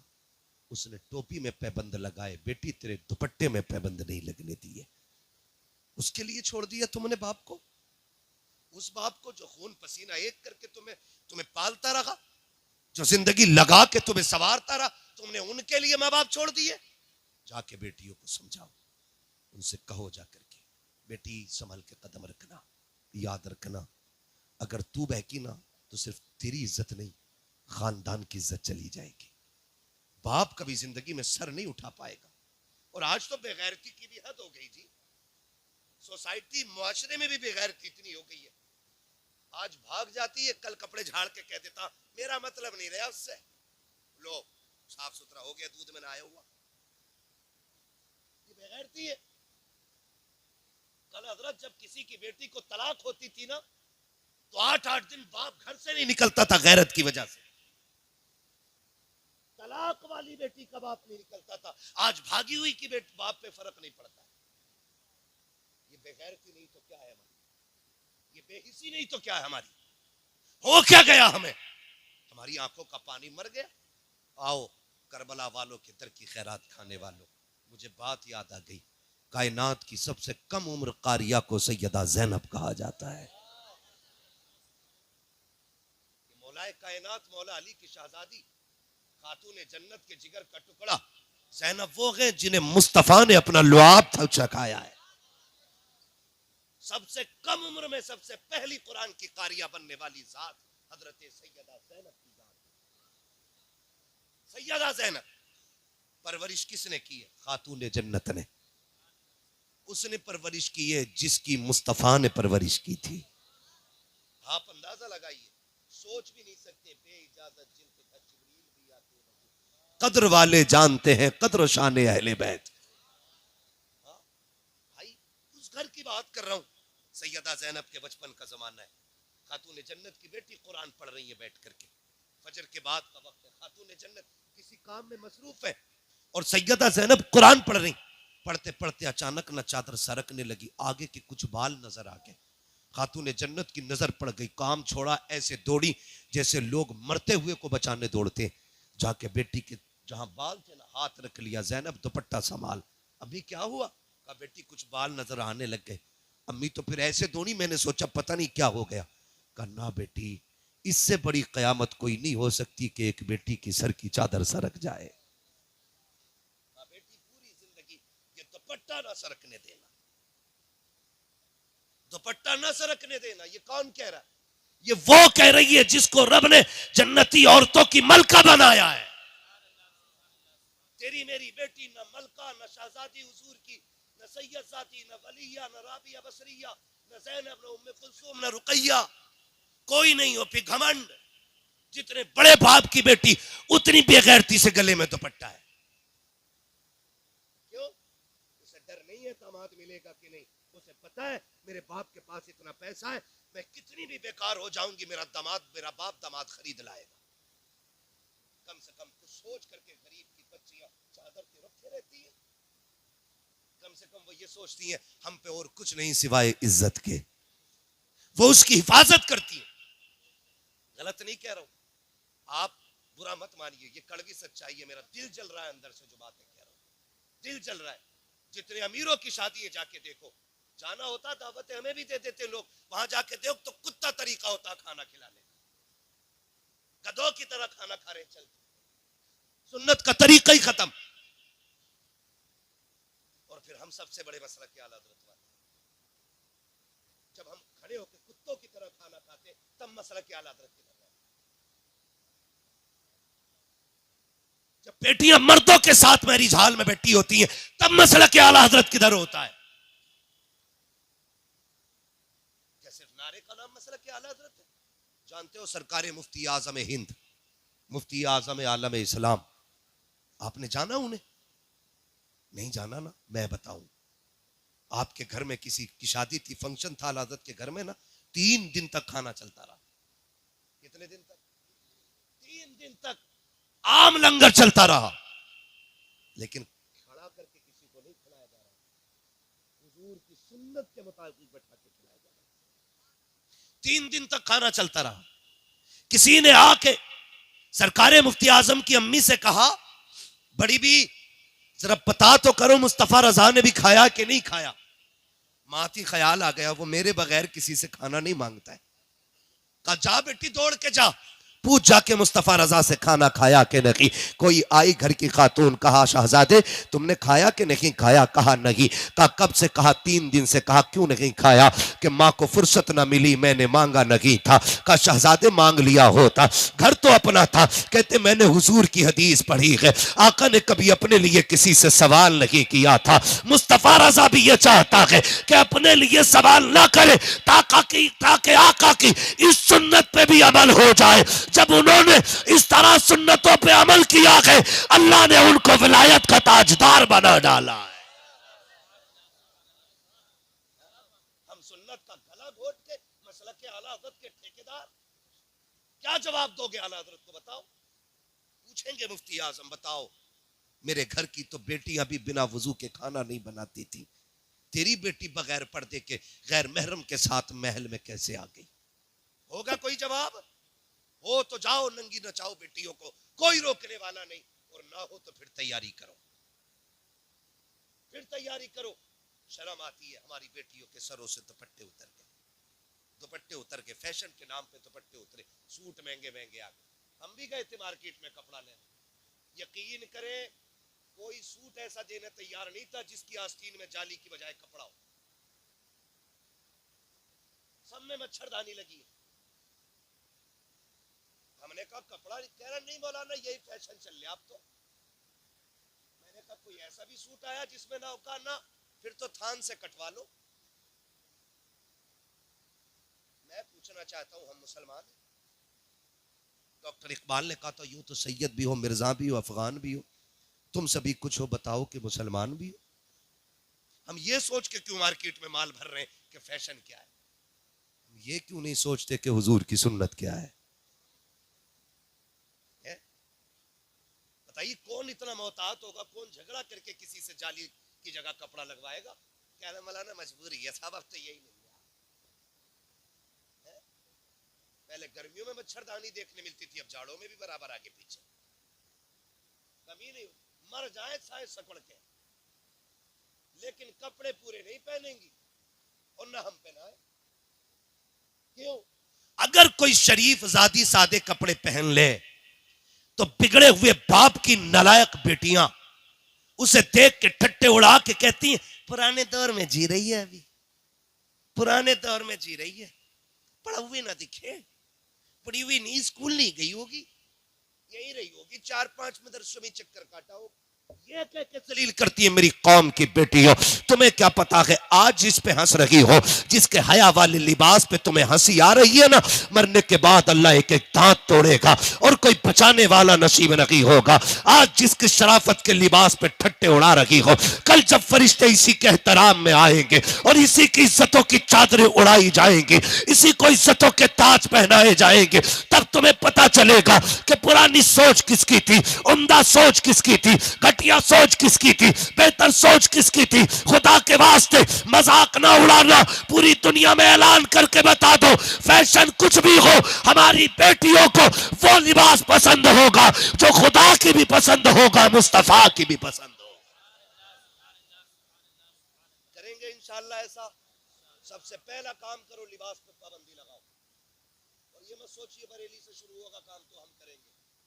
मैं कहता हूं खुद ऐसे हो जाओ। डॉक्टर इकबाल ने कहा था खुद ही को कर बुलंद इतना कि हर तकदीर से पहले खुदा बंदे से खुद पूछे बता तेरी रजा क्या है। जरूरी तो नहीं है यार, फला फला शहर से शुरू होगा, फला लोग करेंगे, तो हम अभी तो वो कर ही नहीं रहे ना। मैं कहता हूं, क्या नाम है इस गांव का? शिकारपुर चौधरी वालों, इब्तदा तुम कर दो, ऐलान कर दो, आज के बाद किसी की बेटी ऐसा लिबास नहीं पहनेगी जिसमें जिस्म का पर्दा ना हो। ऐलान कर दो, खुदा की कसम, इब्तदा तुम करोगे, यह हवा पूरे हिंदुस्तान में चलती नजर आएगी। ये आपकी जिम्मेदारी बनती है। जलसा भले 5 साल में एक करना, लेकिन अमल एक पे करना शुरू कर दो, लाजिम कर दो। और अगर कोई ये कहे कौन बांधे बिल्ली के गले में घंटी, ये करोगे ना तो काम नहीं होगा। अगर ये मुश्किल है तो फिर एक काम करें, कोई ऐसा है जो इस महफिल में बेगैरत बैठा हो? सारे गैरत वाले भाई है ना? जितने गैरत वाले हाथ उठा के बताएं जरा। सलामत रहे, सलामत रहे, अल्लाह गैरतें बरकरार रखे। हर भाई ये फैसला कर ले कि मैं अपनी बहन को बेगैरती वाले कपड़े नहीं पहनने दूंगा। अगर फिर भी किसी की पहनती है तो समझ लेना रगों में लहू गैरत वाला नहीं, बेगैरती वाला है। ये फैसला करना पड़ेगा और जल्दी ही करना पड़ेगा। अगर नहीं करोगे तो फिर हमारी तबाही से हमें कोई बचा नहीं सकता। करेंगे इंशाल्लाह, इस पे अमल करेंगे इंशाल्लाह। मैं बताऊं ईमान किसे कहते हैं? मरना एक दिन, बेटों को भी मरना और बेटियों को भी मरना है। बेटी की कब्र में अब्बा नहीं आएगा और अब्बा की कब्र में बेटी। मेरी कब्र में आपको नहीं लेटना, आपकी कब्र में मुझे नहीं लेटना है। तैयारी, तैयारी, समझ पा रहे मेरे बच्चे मेरी बात? तैयारी खुद ही करनी पड़ेगी। हमें अपनी कब्र की तैयारी खुद करनी है। सुन बेटी, ईमान किसे कहते हैं? मदीने का बाजार है आज ना। ये जो बिक जाते हैं ना टके टकों में, कोई गाड़ी का लालच, कोई झुमकों का लालच, कोई सोने का लालच है, कोई 3 लाख का लालच, कोई 5 लाख का लालच। इसमें जो बिक जाते हैं ना, ईमान खराब कर लेते हैं। एक बात कह रहा हूं पूरी जिम्मेदारी से, सुनिएगा, अल्लाह आपको सलामत रखे। बहुत गौर से, मदीने का बाजार यहूदियों की मार्केट है। खरीदारी के लिए सिर्फ एक मुसलमान। उसी बाजार के किसी कोने में सोना खरीदने के लिए एक बच्ची आई हुई है और बच्ची ने कलमा मदीने वाले का पढ़ा है। हमें फख्र है, रब ने हमें मुसलमान बनाया है। फख्र है कि हम मुसलमान हैं। बरेली से आवाज आती है, अपने महबूब की उम्मत में बनाया मुझको, शुक्र किस तरह करूं मालिको मौला तेरा। दिला बस खौफ से पत्ता सा उड़ा जाता है, पल्ला हल्का ही सही भारी है भरोसा तेरा। शुक्र है रब ने हमें मुसलमान, थके तो नहीं ना, जो नहीं थके वो बोले हमें मुसलमान बनाया है। हमें इस बात पर फख्र है। बच्ची हुजूर का कलमा पढ़ती है। एक यहूदी की दुकान में चली गई, उसने कहा कि मुझे जेवर चाहिए। सुने बहुत गौर से, बच्ची ने कहा जेवर चाहिए। दुकानदार ने सोना निकाला दिखाने के लिए कुछ जेवर। बच्ची ने जब नकाब से हाथ निकाला ना, हाथ देख के ना उसकी नीयत बहक गई। उसने सारा जेवर सामने डाल दिया, कहा जो पसंद करना है कर ले। उसने जो लेना था लिया, कीमत पूछी। वो कहने लगा कीमत ना पूछ, जितना चाहे ले ले, मुझे पैसे नहीं, मुझे मेरा तुझ पे दिल आ गया है, बस मेरी हसरत पूरी कर और जितना चाहे सोना ले जा। उसने सोना उठाया, मुंह पे मारा और मार के कहने लगी, कुत्ते तुझे क्या पता है, तू सोना हमारी ठोकरों में डाल रहा है, हमने अपनी जान मुस्तफा जाने रहमत के हाथों पे बेच डाली है। हमने अपने आप को हुजूर के हाथों पे बेच दिया, अब तू क्या खरीदेगा? उसने कहा ये जितना सोना सारे ही ले जा, मगर सुन मेरी बात मान ले। उसने मुंह पे थूका, निकल के चली, दुकान से निकला। निकलने के बाद बच्ची का हाथ पकड़ा, जबरदस्ती दुकान में खींचने लगा। जब बच्ची के साथ जबरदस्ती की तो बच्ची ने एक आवाज दी, है कोई गैरत वाला जो हुजूर के शहर में हुजूर की कलमा पढ़ने वाली की इज्जत की हिफाजत कर सके? जैसी उसने एक आवाज दी ना, उस पूरे गैरों के बाजार में हुजूर का कलमा पढ़ने वाला गुलाम सौदा खरीद रहा था। उसने आवाज सुनी, सामान रख दिया, उधर दौड़ा जिधर से आवाज आ रही थी और जाके देखा ना तो यहूदी बच्ची का हाथ पकड़े हुए था। इसने जाकर के हाथ पे हाथ मार के बच्ची का हाथ छुटाया, अपने पीछे खड़ा करके कहने लगा खबरदार इसकी तरफ हाथ ना बढ़ाना। उसने कहा तेरी क्या लगती है? उसने कहा ये मेरी बहन लगती है। कहा तेरा रिश्ता कहाँ से चला गया? तब उसने कहा था कोई रिश्ते खानदान से चलते हैं, कोई रिश्ते नस्ल से चलते हैं, कोई रिश्ते वो हैं जो खून से चलते हैं, ये वो रिश्ता है जो हुक्म रसूल से चल रहा है।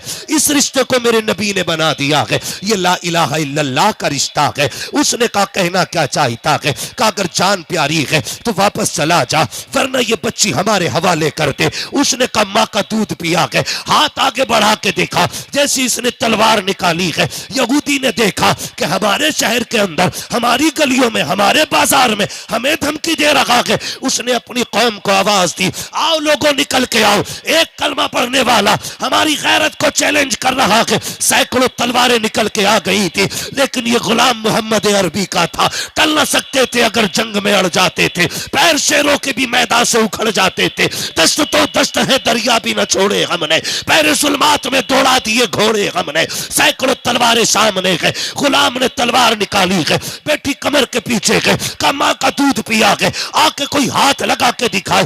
एक यहूदी आगे बढ़ा, इस गुलाम ने तलवार उठाई और ऐसी चलाई कि चलती हुई तो देखी थी, लेकिन गिरती हुई किसी ने नहीं देखी। सरा लग धड़ा लग था, सब टूट पड़े, हमारा बंदा मार दिया गया। इतनी जुर्रत तो देखो, अकेला मर्दे मुजाहिद एक गैरों के बाजार में एक बेटी की आबरू के लिए सुबह से दोपहर तक तलवार चलाता रहा। आखिर इंसान था कब तक लड़ता? लड़ते लड़ते बाजू थक गए, बाजू अब सुस्त पड़ने लगे। बच्ची ने देखा तलवार रुकने वाली है, लेकिन सोचने लग गई अगर तलवार रुक गई तो मेरी इज्जत चली जाएगी, अगर इज्जत चली गई तारीख लिखी जाएगी। हुजूर के शहर में कलमा पढ़ने वाली बेटी की आबरू लूट ली गई थी, जमाना क्या कहेगा। बच्ची ने आह भरी है, जब देखा तलवार सुस्त पड़ गई है। उसने क्या काम किया, उसने तलवार को रुकते देखा, अब ख्याल आया थोड़ी देर में ये शहीद हो जाएगा, फिर मेरी इज्जत की बारी है। बच्ची ने उसी जमीन पर मिट्टी पे सजदा किया, रो के कहती है ओ खातून जन्नत के बाबा के पैगंबर, ओ तुझे महबूब का वास्ता है, देख एक बेटी की आबरू खतरे में आ गई है। मालिक ये अकेला नौजवान मेरी आबरू के लिए मैदान में आ गया है। मालिक अगर आज ये चला गया, कयामत तक कोई तरह बेटी की इज्जत के लिए खड़ा नहीं होगा। ए परवरदिगार तुझे जहरा के बाबा का सदका, मालिक मेरी इज्जत की हिफाजत फरमा। ए मेरे मौला मेरी आवाज मुस्तफा तक पहुंचा दे। जब बच्ची ने हिचकी भर के इतना कहा था, खुदा की कसम तारीख गवाह है, अभी तलवार रुकने लगी थी, पीछे से नारे तकबीर की आवाज आती है। जब मुजाहिद ने लड़के मुड़ के देखा है, क्या देखता है, आगे आगे पैगंबर आ रहे हैं, पीछे पीछे हैदर आ रहे हैं। जैसे इतना देखा है यहूदियों में भगदड़ मच गई, कौन बचाएगा? खुदा की कसम तारीख गवाह है, जैसी पैगंबर को आते देखा, हैदर को आते देखा, यहूदियों ने कहा था तोड़ो, अगर इनसे लड़ गए कयामत तक के लिए नस्लें मिटा दी जाएगी। नारे तकबीर, नारे निसालत, नारे गौस, नारे गौस। ख्वाजा का हिंदुस्तान, ख्वाजा का हिंदुस्तान। हजरत सैयद बदिउद्दीन जिंदा सा मदर, हजरत सैयद बदिउद्दीन जिंदा सा मदर। कलियर के साबिर पाक, कलियर के साबिर पाक। 5 नारे पंजातन के, एक नारा हैदरी। 5 नारे पंजातन के, एक नारा हैदरी, नारा हैदरी, नारा हैदरी। मैं पूछना चाहता हूं, हम तो इतने गैरतमंद थे, अगर सैकड़ों में एक बेटी की इज्जत जाती थी तो एक बंदा तन मन धन की बाजी लगा देता था। आज हम ही अपनी बेटियों की इज्जत के लुटेरे बन गए, हम ही तमाशाई बन गए, हम ही ब्याह शादियों में बेटियों को नंगा भेजते और हम ही उनकी जवानियों को अपनी आंखों से ताड़ते बैठ करके। ये दीन है, ये इस्लाम है? नहीं। खुदा की कसम बेटियों को पर्दा दो, कसम खा के कहता हूँ, ये जो दुनिया रो रही है ना, अल्लाह सलाहुद्दीन दे दे, सलाहुद्दीन दे दे, हालात ऐसे रहे कयामत तक सलाहुद्दीन नहीं पैदा होगा। सिर्फ बेटियों को हया दे दो, पर्दा दे दो, मुस्तफा जाने रहमत की बेटी वाली जिंदगी दे दो, हाथ ना भी उठेंगे इन्हीं की गोश्त से सलाहुद्दीन अय्यूबी भी पैदा हो जाएगा। इसलिए कि उसूल है, जमीन अच्छी होती है तो नस्ल अच्छी, फसल अच्छी होती है, माँ अच्छी होती है तो नस्ल अच्छी होती है। बच्चों के किरदार में माँ का बहुत अहम किरदार होता है। मुझे बात याद आ गई बाबा फरीद गंज शकर की। माजरत चाहूंगा, लोगों की फरमाइशें कई सारी थी और अपने अपने लोगों ने वाकयात रखे थे। मेरे बच्चों, अगर मैं ना कर सकूं किसी का वाकया बयान, नाराज ना होइएगा, इंशाल्लाह कभी जिंदगी रहेगी और फिर कभी आपकी फरमाइशें पूरी कर लूंगा मैं। बस आज मेरी बात सुन लें, माओ का किरदार कितना मैंने, जाओ जाके बेटियों को बताओ। हजरत बाबा फरीद गंज शकर रहमतुल्लाह तआला अलैह, कौन फरीद? ये वो फरीद है कि अगर खारे पानी में फूंक मार दे तो अल्लाह मीठा कर देता था। और बड़ी बात है, ये वो फरीद है जिसका लोग चेहरा देखते थे तो कलमा पढ़ के मुसलमान हो जाते थे। ये माओ का किरदार है, ये माओ का किरदार होता है। बाबा फरीद गंज शकर रहमतुल्लाह तआला अलैह पे दावा हो गया कि फरीद वो है कि जो जिसका लोग कलमा पढ़, चेहरा देख के कलमा पढ़ लेते। ऐसा करो इसे कैद किया जाए। बात कोर्ट तक पहुंच गई। थक गए भाई?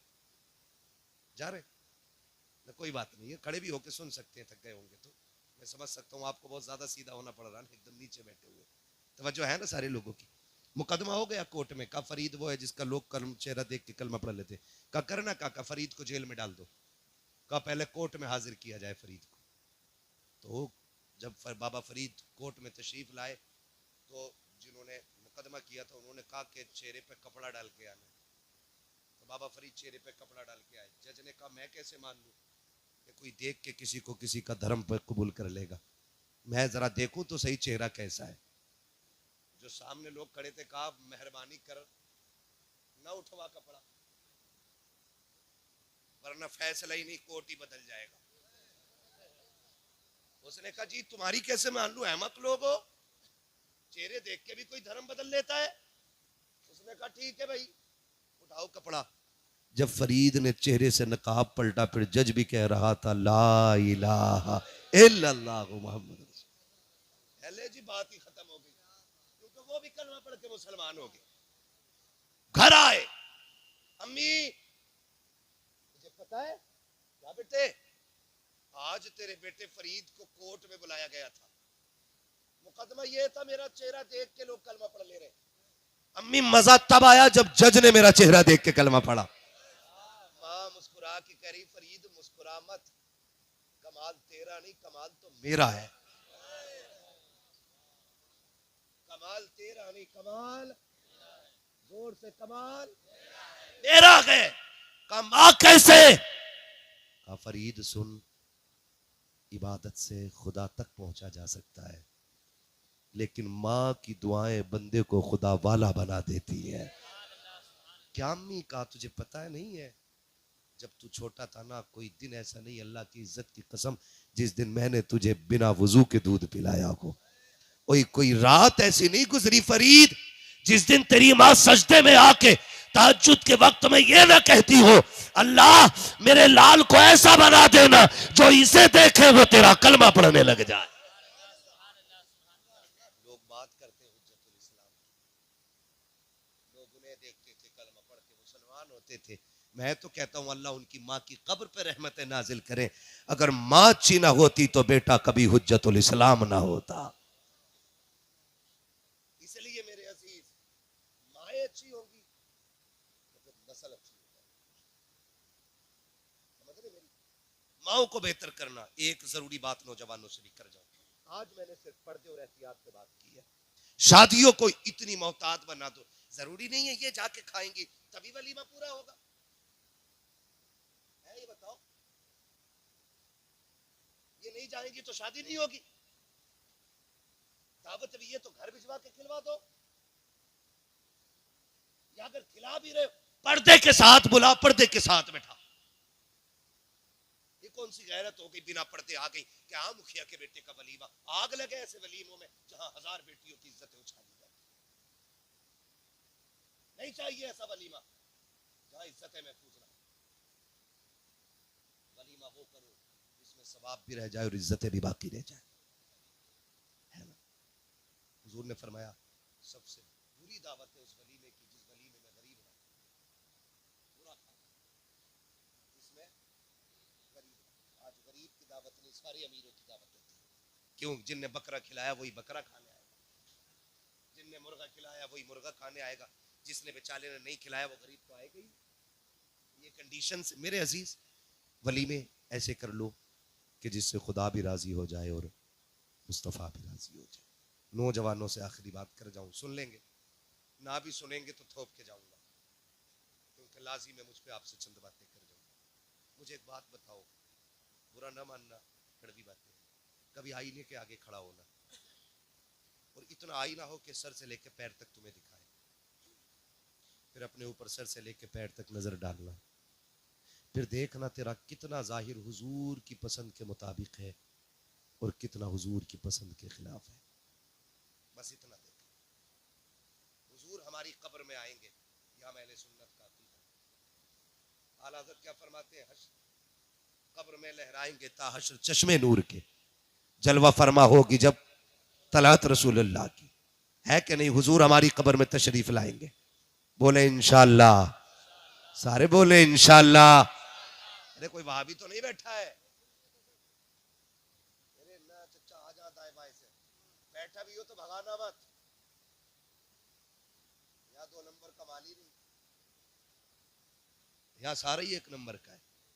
बातें सुन, जलसा खत्म होने से पहले वहाबी को भी कहना पड़ेगा, मैं मुजरिम हुआ का मुझे साथ ले लो, के रस्ते में है जा बजा थाने वाले। मसला के आला हजरत ऐसा है ही नहीं जो कोई उंगली रख सके। वो तो कुछ जाहिल, कुछ गवारों, कुछ बदतमीजों की वजह से बदनाम हो गया।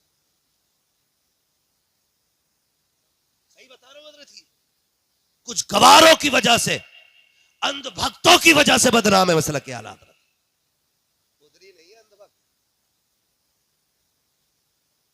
हाँ, भीड़ देखा,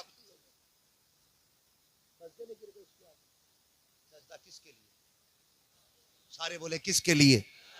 किसके लिए? सिर्फ अल्लाह के। महबूब क्या कहते हैं?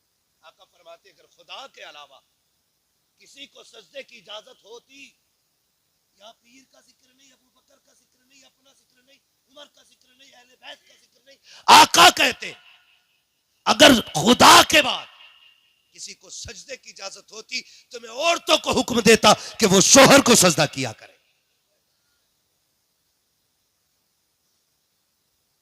ये शोहर को इजाजत होती, हुक्म होता औरतों को कि शोहर को सजदा करे। अगर इजाजत होती सजदे की तो जब वहां हुजूर फरमारे तो यहां तो नंबर भी नहीं आया था हजूर का, जिसके जाके आगे गिर गए पायला हो, जिंदे पे माला चढ़ा डाली तमाम, और वो भी पीठ थपथपा रहा, बेटे तू हल्के मार रहा, फरिश्ते इससे ज्यादा लठ मारेंगे तेरे। है किस हवा में? इस्लाम है, लावारिस दीन नहीं है। इस्लाम वो है जिसका वारिस आज भी गुंबद खतरा में मौजूद है। इसे लावारिस न समझना। इसके पहरेदार को हैदर कहा जाता है, इसके निगहबान को उस्मान गनी कहा जाता है, इसके पहरेदार को फारूक आजम कहा जाता है, इसकी सरहदों पे पहरे देने वाले को अबू बकर सिद्दीक कहा जाता है। ये लावारिस नहीं है। तेरे जैसा लुटिया चोर लूट के चला जाएगा इस्लाम। जब इस्लाम में सजदा नहीं तो सजदा ये गवार करते और करवाते है ना, पूरा छप्पर पहने रखते, पूरा बिसात खान कर्रा मुरीद मिल गया तो उसमें से बेच ली। अजमेर से लाया था 51,000 दे दे, तू ले ले। मैं ये बगदाद वाले से लाया था, ये कलियर वाले से लाया हूँ, हाँ ये वारिस पाक से लाया हूँ, ये मदार पाक से लाया हूँ। सारे बुजुर्गों के नाम बता के बेचता रहे। एक बहन, वो भी एक लड़की। इस्लाम है, तेरे बाप की लिखी हुई कहानी नहीं है, जैसा चाहेगा इसे मोड़ के चला लेगा। इसके लिए अहले बैत का खून लगा है। तबीयत घुसेड़ रहा था यजीद, खानदान दे के हुसैन ने दीन को साफ बचा लिया है। यह है दीन। हाँ, तबीयत का ही तो मसला था। बस चंद बातें आपसे, तो इन लोगों की वजह से मसला क्या हालत बदल गया, उन लोगों की वजह से, वरना हमारा मसला बड़ा सा ठीक है ना। कुछ जगह मैं आपसे हाथ जोड़ के कहता हूँ, देखिए अगर आप किसी मजार के तवाफ करेंगे या किसी पीर को सजदा करेंगे, ना मुझे कुछ मिलने वाला है ना मेरा कुछ जाने वाला है। अगर हुजूर का एक उम्मती जहन्नम से बच के जन्नत में चला गया तो फिर हमारा क्या नुकसान है। हम तो यही सोच के बात कर रहे हैं ना, दीन समझे दीन। पीर का रद्द नहीं किया इस्लाम ने। ये तरीके जो है ये गलत है, तरीके गलत है। नबी शान वाले अगर कोई उन्हें पूजने लगे तो वो बेईमान हो। इबादत सिर्फ किसकी है? जोर से। इबादत अल्लाह की है, ठीक है ना? तो हमें खड़ा करना है अपने आप को आईने के आगे, सर से लेके पैर तक देखना है। हमें ये देखना है कि हम कितने हुजूर के फरमान के मुताबिक हैं और कितने फरमान के खिलाफ हैं। पहले पैर से देखना, पजामा है कि पैंट है, तहबंद है या क्या पहन रखा है। फिर शर्ट पे आना, कुर्ता देखना, फिर गला देखना, टाई तो नहीं लगी है। फिर चेहरे पे आना, दाढ़ी है कि नहीं, हुजूर की सुन्नत चेहरे पे है कि नहीं। अगर नहीं है ना तो फिर डर, हुजूर आए और चेहरा फेर ले कब्र में, कोई बचाने नहीं आएगा। मुफ्ती आजम हिंद सरकार के बारे में मशहूर है कि जिसकी दाढ़ी नहीं होती थी उसकी तरफ आप चेहरा नहीं करते थे। ये शांति। अगर मुफ्ती आजम को इतनी नफरत है बेदाढ़ी वाले से, फिर रसूल आजम को कितनी नफरत होगी। हम क्या कर रहे हैं नौजवानों? कोई पता है जिंदगी का यार? चलो तुम गारंटी दो कि भाई 100 साल जिएगा फिर मेरी दाढ़ी नहीं लो, और अगर गारंटी नहीं है ना एक लम्हे की भी, तो फिर दाढ़ियां रखना। दे सकता है कोई गारंटी मैं 100 साल जीऊंगा? बोले सारे नहीं दे सकता ना। मौत का कुछ पता नहीं। अभी हादसा हुआ, एक्सीडेंट, कल की बात, 3 लोग मारे गए, तीनों नौजवान थे। दाढ़ियां दीजिए, किस मुंह से कब्र में जाएंगे हुजूर के पास? खुद सोचो, अगर हम कब्र में पहुंचे और चेहरे पे दाढ़ी ना हो, हुजूर चेहरा फेर ले, फिर क्या बनेगा? अगर वो चेहरा फेर ले जो कायनात की उम्मीद है, तो फिर उम्मीदों के दरवाजे बंद हो जाते हैं। दाढ़ियां रख लो चेहरों पे, दाढ़ियां। अजीब तमाशा बना रखा। अब तो जनाब फैशन चल रहा है, ऐसा सीन बना दिया इसमें, ऐसा लगता जमे ही नहीं था। ऐसा साफ करा था, एक का देखा ना, यहाँ से कट लगा हुआ था, मैंने कहा शायद तबल लग गया होगा उसमें, रोड से देखा तो कट ही लगा। ये ऐसे कट हुआ, ऐसे डिजाइन, एक का बिच्छू बना हुआ, कुछ कपड़े बने हुए, छिपकलियां बनी हुई खोपड़ी। अरे ये अजाब तो मिल रही है कब्र में यार, यहाँ भी सूरतें बनाए घूम रहे। क्या के खड़ा कर, फिर पूछ अपने आप से, क्या हुजूर इस चेहरे से राजी है? तुमने बीवियों के लिए, लड़कियों के लिए चेहरे सजाए, एक बार हुजूर के लिए चेहरा सजा के देखो। एक बार इस नियत से चेहरा सजा कि ये चेहरा मेरे महबूब को कैसा लगेगा। दाढ़ी रखो चेहरों पे। ये काट के छोटी रखने वाले, फ्रेंच कट रखने वाले, डिजाइनों की दाढ़ी रखने वालों, हाथ जोड़ के तुमसे कहता हूं खुदा के वास्ते, ये छोटी दाढ़ी रखना या मुंडा लेना, ये बराबर हराम के दर्जे में आती है। 4 अंगल की दाढ़ी रखो, मुश्त भर की दाढ़ियां। क्या तुमने नहीं देखा, पहले मुंडाने का फैशन चला, फिर कटाने का फैशन चला, अब फिर से बड़ी करने लग गए हैं। और यार बड़ी तो करनी ही है, फिर क्यों फैशन समझ के रख रहा है? सुन्नत समझ के रख ले। खुदा की कसम, फैशन भी हो जाएगा, मुस्तफा की सुन्नत पे भी अमल हो जाए। रखेंगे दाढ़ी इंशाल्लाह, रखेंगे, बोले इंशाल्लाह। दाढ़ी रखने की कोशिश कीजिएगा। मैंने बुजुर्गों को फरमाते सुना, बंदा कफन में लिपट के जाए, चेहरे पे दाढ़ी हो, फरिश्ते आके जब हटाते कफन, दाढ़ी देख के हट के खड़ा हो जाता। दूसरा कहता सवाल न कर, उसने कहा रब से पूछ लो करना है क्या? क्यों का इसके चेहरे की दाढ़ी बता रही है, हुजूर से प्यार करके आया है। जो सबसे मुश्किल घड़ी है उसमें इतनी बड़ी छूट, चेहरे की दाढ़ी काम आती है। इसमें कितना वजन है? 3 ग्राम सारे वाले पीर साहब ना 100 ग्राम का भी ताबीज दे देने लटकाए फिर रहा ताबीज, कह रहा बड़ा आराम है, तब से ताबीज बांधा।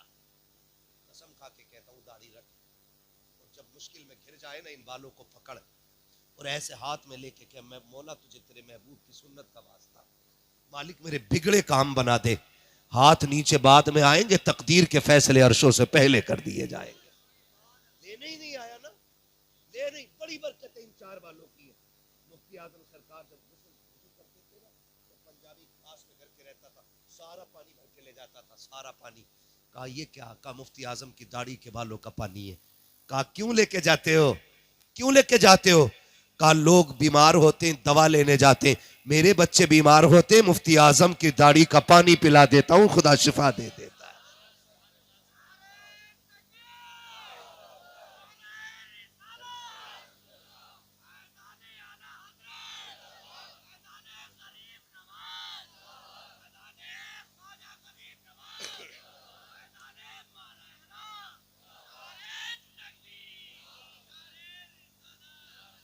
रख लो नौजवान दाढ़ी, ज्यादा पहुंच गए और मौत पे ही गई।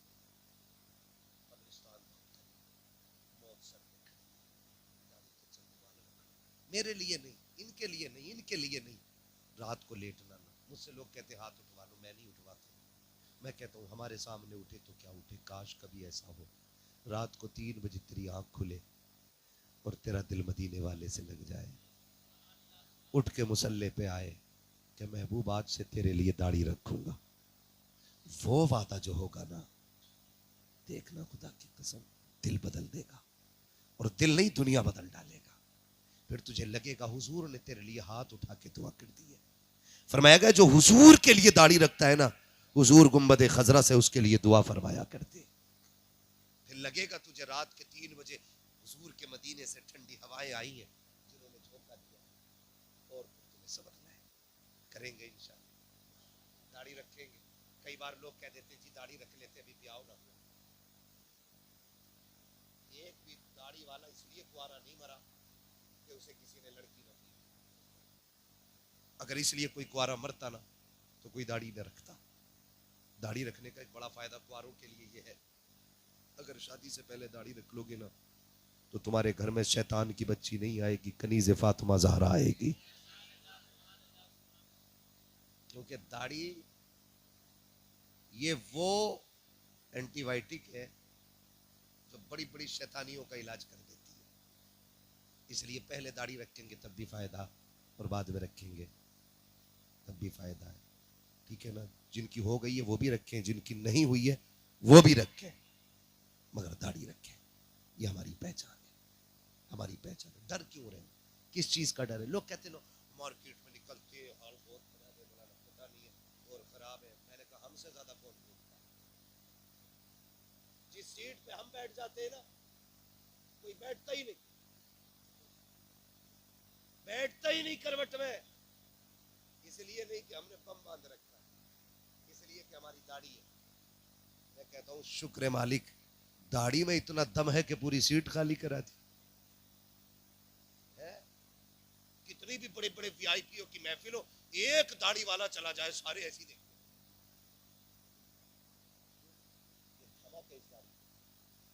रखेंगे इंशाअल्लाह, रखेंगे इंशाअल्लाह। अगर दाढ़ी की वजह से मौत आती तो हम सबसे पहले मार दिए जाते, लेकिन जिंदगी का मालिक भी अल्लाह है और मौत का मालिक भी अल्लाह है। मर के किधर जाना है, किधर जाना है? बोल ले जल्दी से भाई। कब्रिस्तान जाना है ना, कब्रिस्तान जाना है। उसकी हिफाजत करते हैं आप लोग।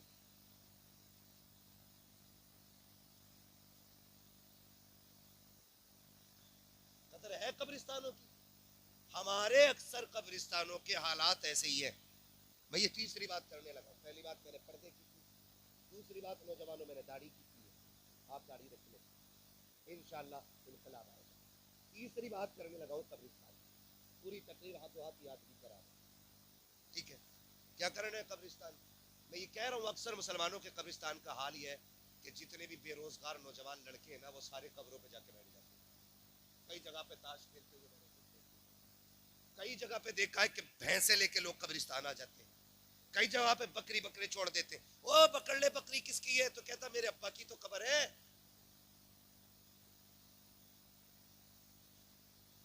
ये कंडीशन कब्रिस्तानों के हैं।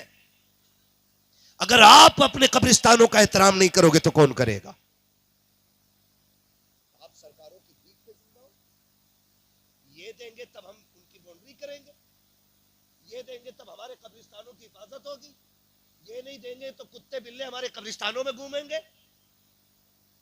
हम शादियों में 10-10 लाख में आग लगाते हैं, 3-3 लाख की आतिशबाजी कर लेते हैं। क्यों ख्याल नहीं आता कि 10-10, 5-5 हजार दे के कब्रिस्तान को ऐसा महफूज कर ले कि यहां पे या तो नेक लोग आया करें या सिर्फ खुदा के फरिश्ते आया करें।